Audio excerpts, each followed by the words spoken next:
Okay, I think you probably recall we just did problem number 10, and we're on 11 now. All right, now when I did 10, I want to go back to the graph that I did for you. And this was the graph over here. What I want to do is go back to the notes, and I want to look at the graph that they generated. And it's over here. Is it a better looking graph? It's a better looking graph, all right? I do want to remind you of the points that we received for that.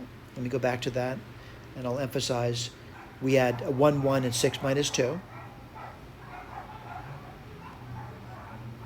Let me make sure you understand what I'm saying over here.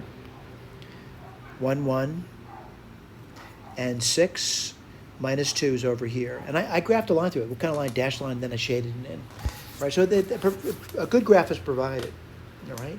By the way, it's still partial, though. It's not the full picture. You couldn't possibly give a full picture of this one over here. It's a partial picture.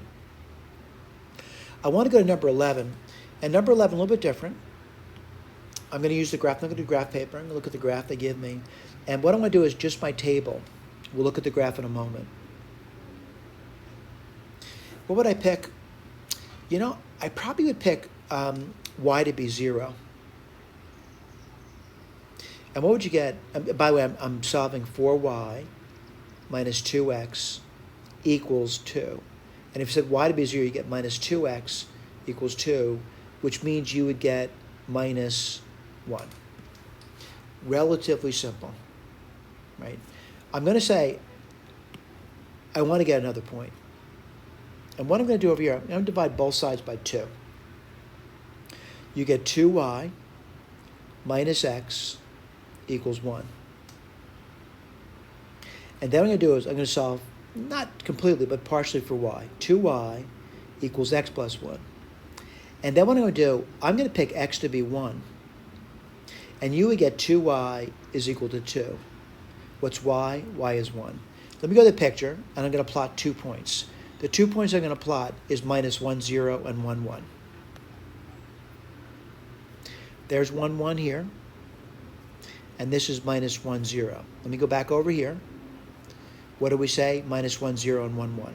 Got those 2 points plotted out. What's the next thing I would do? Well, remember when I was doing that, I'd draw a line through that. And since it's an equality, I'm going to use a solid red line.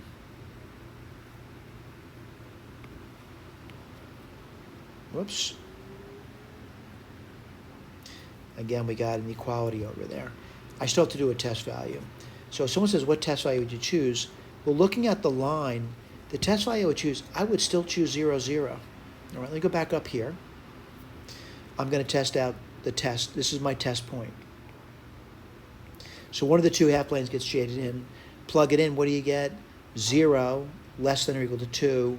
That's true. So let's get shaded in the half plane containing this point over here. Well, let's get our shader out. Let's talk about this again. Remember what I was doing before, shading that part of the problem that included the point 0, 0. It's the half plane. And we're done. Thank you.